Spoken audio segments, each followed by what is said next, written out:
lot of opening my eyes wide. Good afternoon, everyone. It's Claire Clinton here, and with me I have this afternoon the lovely Marie Hardy. And I've known Marie for about 8 years or so now. It's been a long time. I've been a teacher in Newham for the past 15 years. There you go. Marie's been here longer than I have. So I've lived in the borough for about the last 11 years. So as you can see, we're broadcasting today live from the London Borough of Newham. And we'd like to welcome you to our third Interfaith Explorers webinar. So welcome those of you who are out there, and especially for our American friends who have already been tweeting. So we're very glad that you're with us today. Thanks very much. And our topic today is interfaith conversations. How do we talk well interfaith matters in the classroom? Now, Marie has worked, as you've heard, for many years in schools, and has worked with, I think, just about every year group that a school can muster one way or another. I started in year 6 and I've been all the way to nursery and reception and everything in between. Okay, so Marie's going to ground some of the things that I talk about this afternoon into experience. The experience that we have is of one of working in a very multicultural, multi-religious borough. And we realise that for some of you, you don't sit in that same situation as we do. And so hopefully as we go through this afternoon's webinar, there'll be some answers to how do you cope when maybe there aren't those different views in the classroom. So we hope it'll be a balance for whatever classroom you're in and whatever support you're looking for. So some of you will have seen that there's a PowerPoint that goes with today's talk, the webinar, and you may have that open in front of you, or you may have it printed off like we do, just to the side here. And we're going to go through some of those slides. So I am going to pay reference to those slides. So if you want to open that up now, you can do. If you just see below, and I think it's to the left of your screen, you'll see where the resources are. And below where you can see the picture of Marie and I speaking, there's a box where you can type in any questions or points of clarification you'd like us to explain this afternoon. And that's really nice for us when it's interactive and things come in. So please do have a go at using that. No question, as Plato said to his pupils, is too stupid a question to ask. People who ask questions are people who learn. And so this afternoon, I hope we can be learners together thinking about this particular topic. Right, so Interfaith Explorers, wonderful resource online, free for schools to use. It's a 6-week programme of study that you can use in school, particularly look at 6s, year 7s. But you can use it throughout the whole academic year. And so the things we're going to talk about this afternoon, there are lots of supports on the website that you've clicked onto this afternoon and registered into. And that means as a teacher, all those resources are free for you to use. So we would encourage you to go and have a look at them. So we're just clicking on through what we're talking about. Interfaith Explorers itself has been supported by UNESCO and is really aimed at helping pupils in a plural world understand cultural and religious diversity. Really important skills to operate well as a 21st century citizen, I would say, of the world. We're hoping that this afternoon that we can think of some of the top tips that we've learned across our years of classroom practice around these issues, but also to think through, okay, how can we do this better as teachers? What are the things that we need? So we had some objectives for today that we wanted to understand the key principles of how we manage those sensitive discussions in school. Understand the potential risks and challenges to a good interfaith discussion, because they do exist. And I suppose it's those things that stop teachers from trying it out. Would you say, I think Marie? we have to remember as well that most people that teach in a primary school especially might not necessarily have any personal qualifications in RE, might not have much of a background. So where do you go to find out how to deal with these issues? Absolutely. And we don't want any teacher to feel that they are unsupported and cannot go into some of these issues because they might make a mess of it. What we want to give you is some keys so that you can have a go. And actually, experience is a great thing. We learn from it whether we've got it good and did well, or sometimes we make mistakes. And I think I've learned a lot from mistakes when I've handled things maybe not so well in the classroom. Okay, and we also want to sort of think about that diversity of opinion, how we bring that into our classrooms. Some classrooms like ours sit with it naturally. Whereas when I was a teacher out in Essex and when I was at school on the Isle of Wight, that diversity wasn't there. I grew up in Plymouth and there wasn't much diversity there at that time. Okay. And also we want to encourage you to go onto the website and start to have a look at some of these resources that are there that are really going to help support you having these conversations and building up a classroom where these conversations can happen well. Okay. So, first of all, Marie, when we're talking about challenging or challenges to talking about religion, what sort of things do you think are the biggest challenges? Well, first of all, I think it's when you're approaching something that doesn't actually have an agreed answer, but the children will be completely convinced that they do have the answer. So it's opening up that open mind, and opening up that dialogue about, well, let's actually look into the facts of things, let's look into the history of things and work out our answer from there. And also, when children come to school, they come from a particular home environment where often a lot of what they've been told is in terms of absolutes. So this is the way we do things. This is what we believe. Now, whether that's religious or not, when we see them first at nursery and then into reception, they're dealing with sharing. Maybe not everybody wants to do what they want to do. Maybe not everybody likes what they like. And so it's this development of the child, isn't it? So it's not just about interfaith religious conversations. It's actually all of their world. That there's not a separate bit. It's all of them, and they're learning how to deal with difference. Absolutely, absolutely. And respecting that somebody won't have the same views necessarily as you. Yeah, okay. And also, I think quite often when I first started as a religious education teacher at secondary, all the kids wanted to know what I believed. that was a challenge. And also, they'll look at you and decide what you believe by how you look sometimes as well. Yes, absolutely. And so I would fit the stereotype of being a Christian person because I'm white and I'm Western. And so if you are an Asian teacher with an Asian ethnic background, they would never expect you to be a Christian. They'll presume that you're going to be Muslim or Sikh or Hindu. So it's quite interesting, the difference that can be. You just mentioned something earlier about your sister. Yeah, well, it's really interesting the way that the world is developing, because when I talk to the children about my sister, I'm able to explain that she's actually a Muslim. She's reverted, and that's very, very interesting. The children find that very hard to comprehend, because obviously my sister is white and British as well, and some children find it very hard to understand how that could possibly be, because they match countries with religions and people of a certain colour with religions. And it's great actually to be able to say that's not the way. No, and stereotypes are there, aren't they, for a reason? That's because there's been a lot of people in a particular group. But we don't want to be, as teachers, setting up stereotypes and not informing children of that wider world. And there is that bigger, wider world.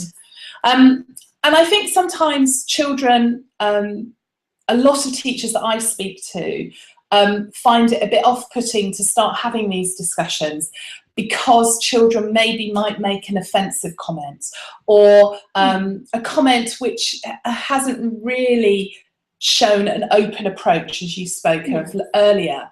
And I'm always trying to sort of say to teachers, that's not a reason for not having the discussion. In a sense, that's a reason for that classroom needing more of those discussions. because I think it's really important that we don't get put off just because children might say the wrong thing. We've got to get past that as educators, because otherwise we allow stereotypes to stand, I think. We're not challenging them. And I suppose the other thing is you often find that children make inappropriate value judgments. So you'll often hear things in absolute terms that all Muslims do something, or all Christians, rather than some. Yes.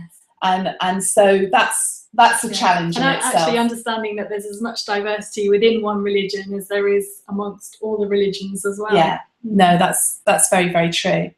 Okay, so not wishing to put you off, but these things are the challenges that we face as teachers, as practitioners and professionals. And we have to recognise those in order to support our practice to have then strategies for overcoming those. It's about preparation, isn't it? If you've planned for all the things that could possibly come up, then you're better prepared to handle them when they do. Yes, absolutely. So obviously we don't stop having these conversations just because they're difficult, because they might show misunderstandings. Somebody might get upset because there's no straightforward answer. It's a good one. You know, most questions around God and the afterlife have no straightforward answer. And just because children can't cope with difference doesn't mean that's a good reason for not touching on the subject. And an important one about time, and actually we must make sure that we're giving the right amount of time for dealing with these things. It can't be rushed, It takes time. And where do you go then as a teacher if you're not feeling sufficiently expert to handle these things? Where do you get that subject knowledge from if, like I say, you haven't got a background in RE? Yeah. Okay, so let's get into how you do it. The good news, rather than the here's all the problems. So Marie, what would you say are some top tips then for how do we create classrooms where we can have positive interfaith conversations? Well, I think it doesn't start in the RE lesson. I think it starts from the very beginning of you setting up your classroom. So when you get your class in September, you build up that ethos of respect, that actually we're all equal in this classroom, we all respect each other. And even though we might not always agree with what each other says or the things that we do, but we will respect your right to do them. And we will try and learn from each other and gain an understanding rather than just trying to just ignore that kind of thing. And I think lots of schools, September is the time where those classroom do's and don'ts are set up by you, the teacher. And it's not too late now if you haven't done that. It's still something that you can do and put in place. Some of you may have seen some of the books that exist around sort of the UN Declaration of Rights for Children. And that's very useful in terms of sometimes getting everybody having a right to an opinion and what rights we have and what rights the children have in terms of the classroom. Because we're not running a totally system where they can have whatever they want. That's not school. But they do have rights to certain things, and the way they're spoken to, the way they're listened to, the way they're addressed. And I think that's an important thing for children to understand those rights, because actually if they want those rights, it means that they also have responsibility, and their responsibility is to act in certain ways towards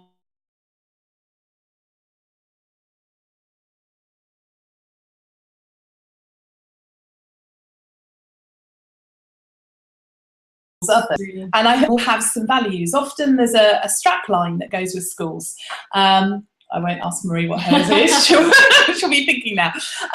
But often schools have a strap line. There is an important value that's about a school, and that can help you as well in setting up some of these things of the way we do things in our school. And also, for all of us as teachers, professional development is really important, and support. And I know I wouldn't be doing what I do today without teachers who took time to help me, not just at the start of my career, but throughout it. And I'm sure that's true for you as well. Still, absolutely, yes, definitely. And so knowing who to go and ask a question to. And it was a serious point that I made earlier about Plato. He said his best pupil was Aristotle. I don't know if you know this, Maria. And the reason Aristotle was Plato's best pupil was because he asked questions. And didn't he annoy him? Yeah, yes. He did. He annoyed Plato, but we don't hear about Plato's other students, but we do hear about Aristotle. So don't worry about, we don't want to be annoying, but don't worry if you're asking questions. Know where you can go. And we have said it before in other webinars that if after these sessions you have a question or a thought, you've got this facility through the website to send something, and we're very happy to look at those and think about them, because I've really valued having those supports to help me. And get to know who your RE coordinator is in the school, find out what resources are already there, use things like the internet to get that research and those resources that are out there. Yes, and there are lots of really good resources out there to help you. Okay, so in terms of then handling, how we would start off handling interfaith conversations, one of the first things we say is to ensure that there are ground rules in the classroom. It goes back to what we were saying about how you set up the ethos in your classroom. And whatever discussions you're having, they could be in English. If you do philosophy for children, then that's a fantastic way to open up these kind of discussions. But you make sure that you have your ground rules. You decide together, first of all, how we're going to treat each other, how are we going to talk to each other.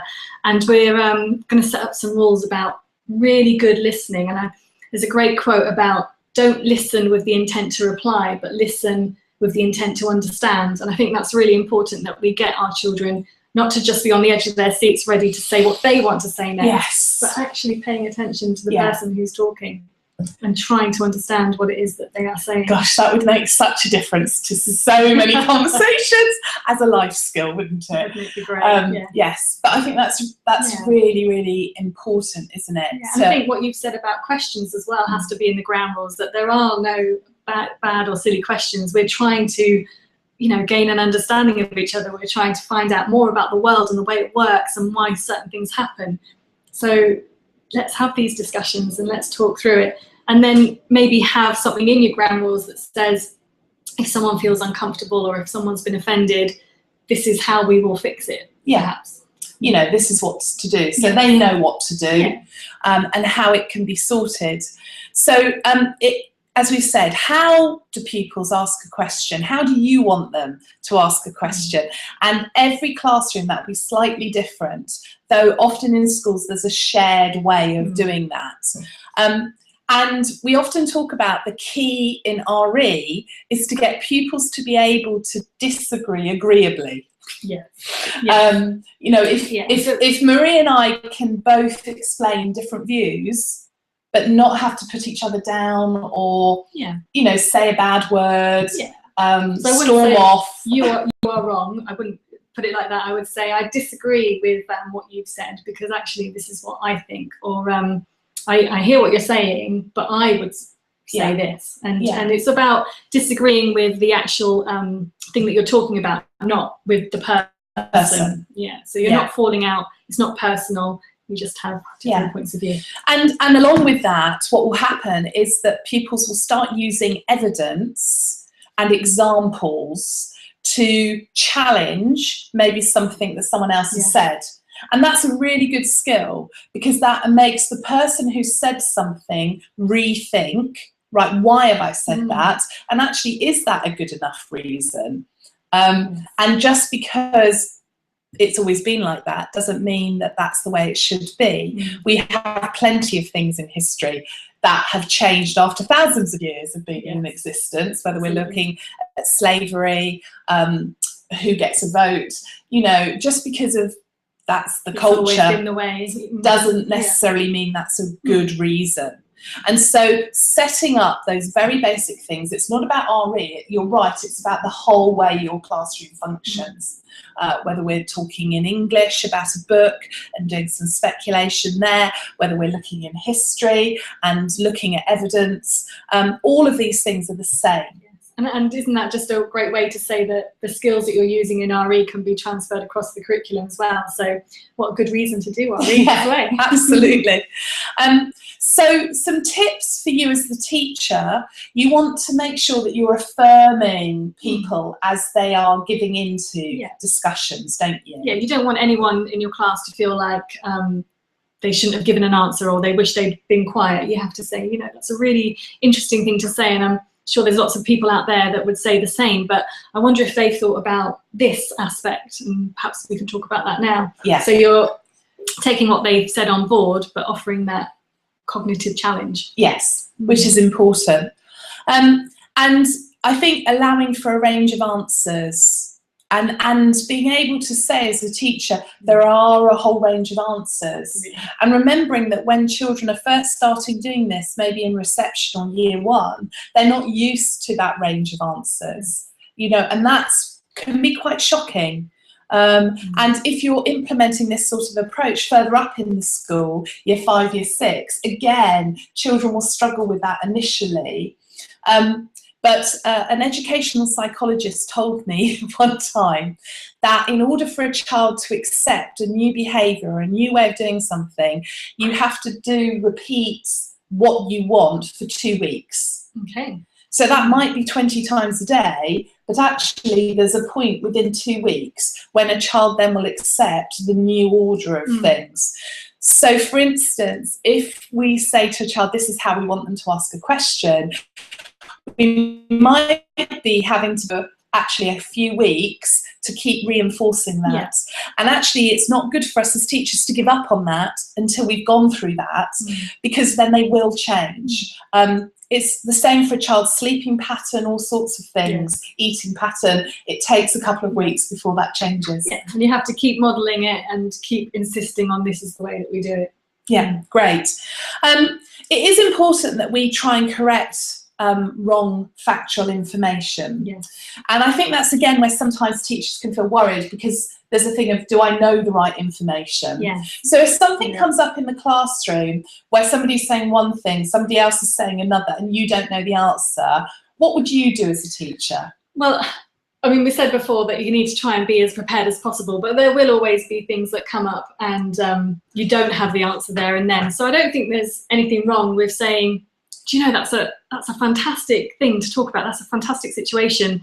You've really intrigued me. Do you know what? I need to go away and do a bit of research, and tomorrow or next lesson we'll talk about this again. And then you go away and you talk to your RE coordinator, or you look it up, and you make sure that you're armed with the right information. Yeah. And then you go back and you open up that conversation again and share with them what you found, and just say, isn't this interesting that I managed to do this? Yeah. No, and I would echo that completely, that there's never a problem to say, right, we're going to leave that one there because I need to go away and find out a little bit more. You don't have to be the expert in the classroom always as the teacher. I think sometimes on these sometimes we feel like we have to be, but I think on these sort of things around conversations, you know, I did a theology degree. I've then done religious studies at secondary schools. You know, it's a passion of my life, and yet I still find out things that I've not found out before on a daily basis in my job. So if it's true of me, who's someone who's passionate about it and I'm doing it all the time, it's going to be true for everyone else. Yeah. It is a journey. And because it is current, it's not just about history. So it's ever evolving, and there's new people involved in it. Okay, so another approach that we think is really helpful is one that Marie and I have both been trained in, which is philosophy for children.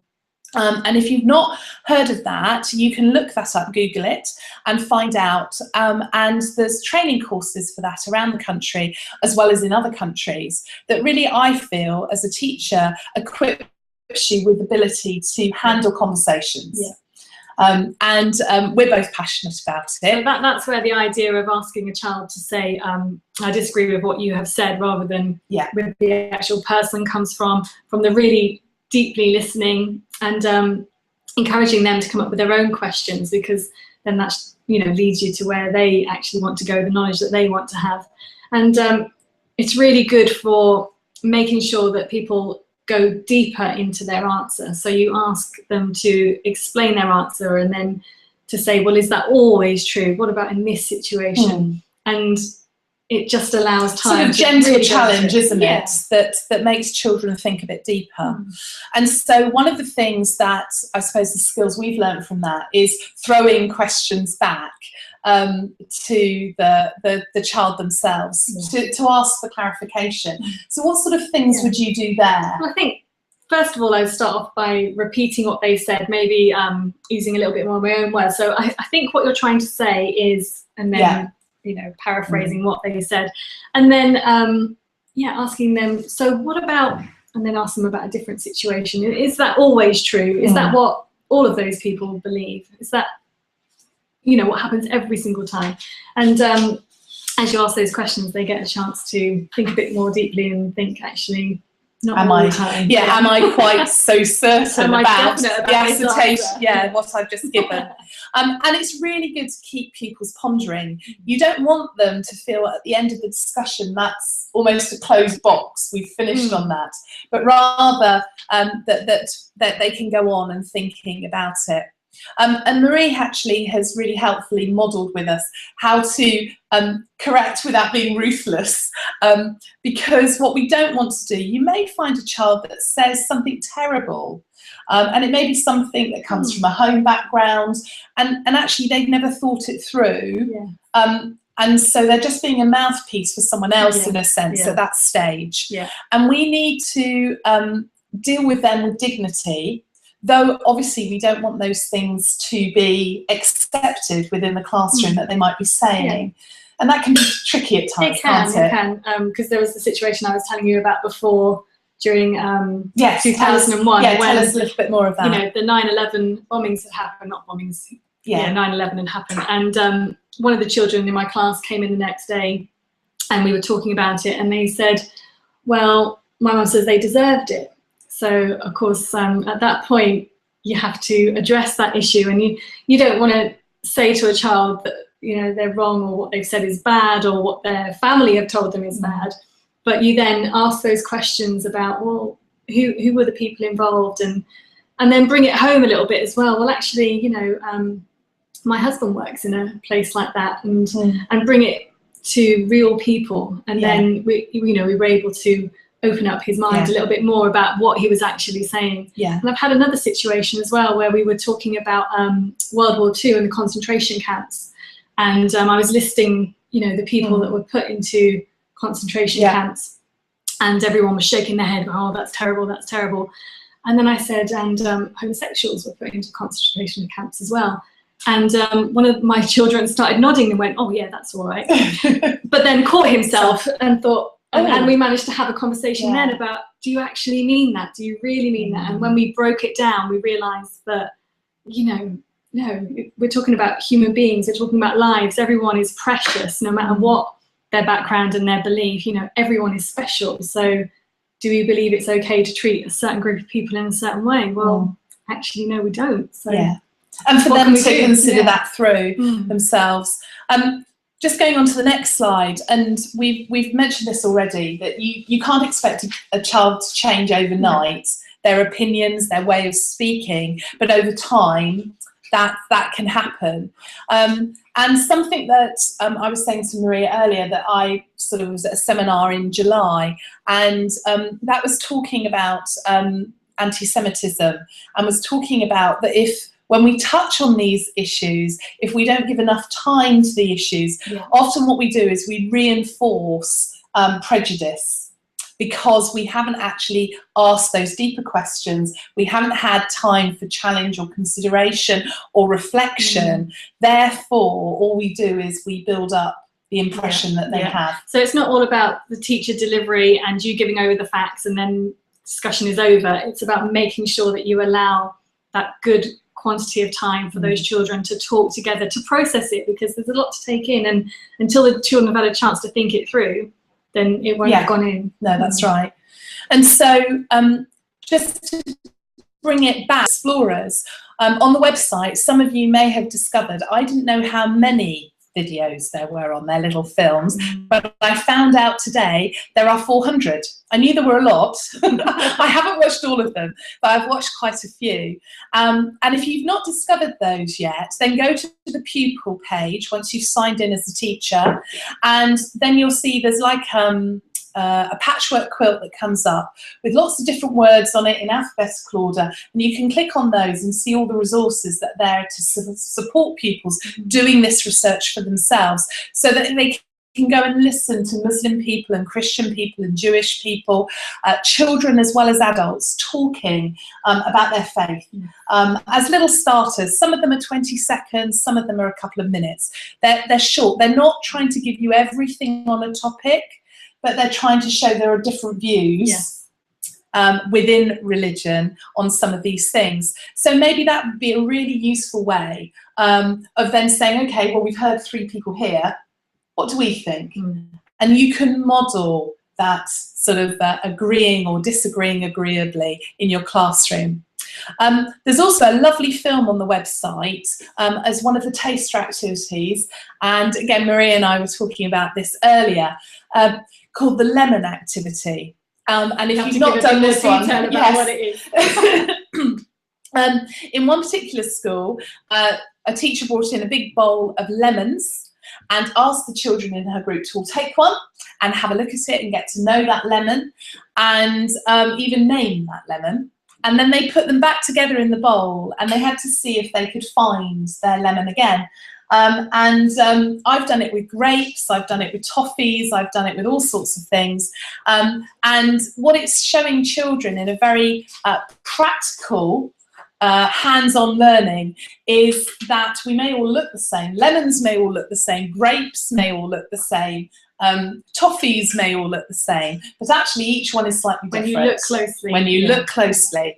And that can be a nice starter activity into, we're going to look a bit more closely at an issue, and actually we're going to find there's some differences that we all feel. But that's all right. But at the end of the day, we're all humans. Yeah, and we all matter. And also within the teacher resources, there's a whole load of supports that is advice, and just a couple of those that I want to flag up to you. There's one which is advice of dealing with difficult issues, and it talks quite a lot about terrorism in that one, and some of you may find that interesting and helpful and supportive along with this webinar. There's also another a PDF on about how to run an inquiry or a conversation with respect in the classroom. And actually there's a whole number of PDFs that are on about making choices. And Marie and I were looking at some of these earlier and talking about how you could use one of those in your classroom weekly to get children, before you start talking about interfaith issues, get them used to talking about issues that are a bit closer to home. So for example, one of these, you have had a disagreement with your friend and you're no longer speaking to one another. Well, that's about conflict and conflict resolution. And so before maybe you looked at Israel as your topic and conflict resolution there, you could bring it and start it with the pupil's own experience. So experiential learning being your starting point for going out. And that's that resource there where you'll find lots of helpful ideas on. Do you think we've got time for some questions? We have got some time for some questions. Excellent. Well, we've had a really interesting one come through, which is actually a really important point that we actually need to talk about, is that it's all very well, we've got the children in our class, we can work with them, we can do wonders with them, but at the end of the day, they go home to parents who might not necessarily also agree with the way that we're putting things across, might have difficulties with the things that we're teaching the children. So how do we deal with the parents? There you go. There's probably not a quick and easy answer to that one.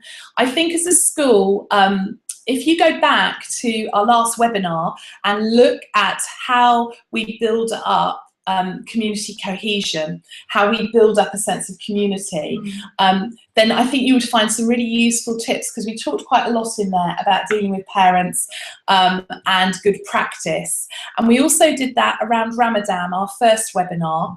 We had lots of really practical things about how to use your school newsletter as something to flag up the positivity of difference, rather than as a place to moan or a place to say what the school's not happy with. So get ahead of the game. And so I would say using your website and using your newsletter are important tools for any teacher with dealing with this. Schools run different things, and so I know at your school, Marie, you have quite a lot of community work going on. We do, yeah. And so you have parent groups which bring together parents from different cultures and backgrounds, and that in itself can really help to model how we deal with each other that are different. Yeah. And I think it's really important as well not to have conversations through the children, but get to know the parents, invite them in, find out what it really is that their issue is, and try and offer reassurance. So, for example, I've had a Jehovah's Witness mum who, first of all, when she arrived at our school, didn't want her daughter in any RE lessons at all.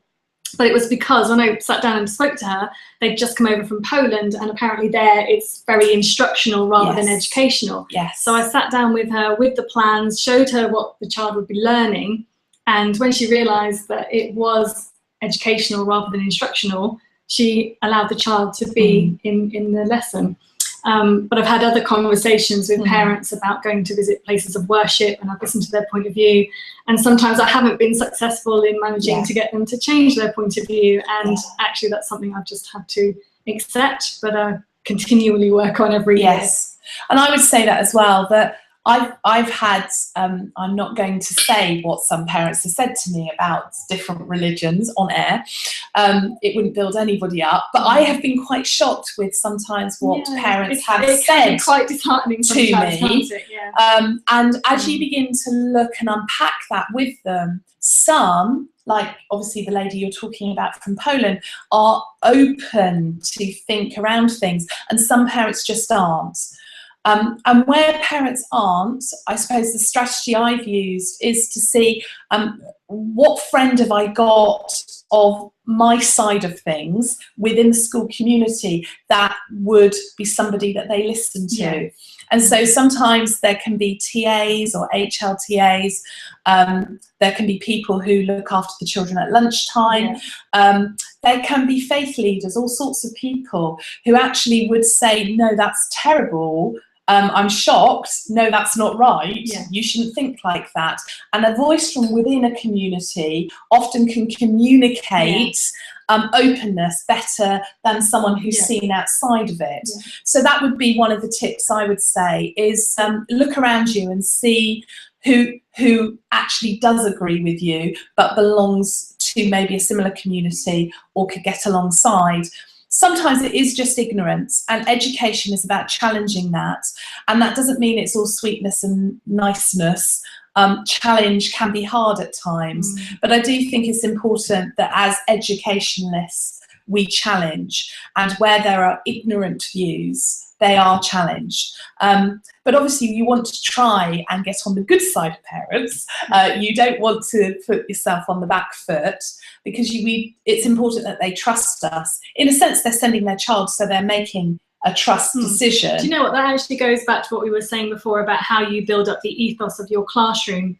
Actually, you need to build up the values and ethos of your whole school, so that when parents decide to send their children to your school, they know that it has this fantastic RE curriculum, that children will be learning about other religions, they will be going to visit other places of worship, you know, and that it's just an expectation. So, and it's clear. Don't like it, then this isn't the right that you place should come for you. to. Yeah. And I know a lot of schools around here now, when they go and do that home visit for nursery, they have trained up the people who go out and do that visit, so that they can talk about religious education in the school, the visits, the different things that go on in the learning, so that when parents are signing that form and saying, yes, this is where we want our child to come, they're in that one-to-one time to help them understand that education is education.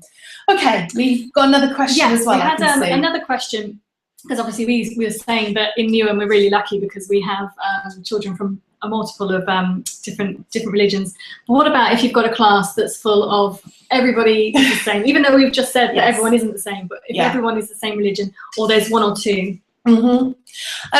I think this is where the video links can be really, really useful, and also links where you can do interactive tours of places of worship, even go to different places in the world using technology is really, really helpful. Most people now, teachers that I know, have got phones that have a little camera on it. When you go places, I'm always filming people and asking if I find somebody who I've not met before from a particular faith or a different religion, can you just can I ask you a few questions and film? Okay. and I think, you know, we have that ability to take things wherever we are. When we go abroad in the summer, we often go to other places. I know we're trying to get away from school and have a break, but sometimes that's an opportunity to film something or to capture somebody doing something that our classroom that is maybe monocultural or mono-religious would never see. And so I do think we can use the internet to really good use in that way. I know when I've talked about growing up on the Isle of Wight, we used to go over to Southampton because in Southampton there was a Gurdwara, there was a mosque, there was a Hindu temple, things that weren't on the Isle of Wight. And when I taught out in Essex, again, it was that situation. And so you had to look at how do we bring faith into the classroom, that experience of meeting different people. And for me, it was much easier to work with other subjects. So we used to do a trip into London, bring a whole of year 9 in, and we would do geography and history at the same time. Yeah. But actually they would visit a mosque, a synagogue and a church. No, it was a temple actually, because we had lots of churches where we were. And so they would have these different experiences. And so I think we have to plan carefully. We need the support of the senior managers to say, actually, no, this is something that we want children to be able to do. We do want them to be able to handle difference and understand diversity. And that's not too hard now because SMSC is one of those 4 judgments. Go back to the last webinar where we talked about spiritual and moral, cultural and social education. It's in the judgments on leadership and management. So it is important that schools are giving those opportunities. Sorry, I've said quite a lot there. No, I think you said it all. Okay. We're getting to the end of our time now, so we're going to just see. We haven't got anything more come in. I'm looking over my shoulder. No, the lovely ladies that you can't see out of sight are shaking their heads at me, saying, "No, you can finish, Claire." So thank you very much for joining me, Marie. At the end of a teaching day. Yeah. And thank you very much for those of you who've joined us today. And I do hope that you'll go online, start using some of these resources, build up these skills in your school, because actually the world will be a better place with children who can deal with difference. It's too important a thing not to deal with. And yes, our next webinar is on the 21st of October, and we're going to be looking at how we can help children to think deeply and how we challenge for those deeper thinking. So when you've started these interfaith discussions, okay, how do we make sure that Ofsted's going to love what you're doing in the classroom, that we're ticking all those boxes? So do join us. We'll be here at 4 o'clock on the 21st, and I look forward to seeing you there. Bye. I will turn it off in the end, everyone.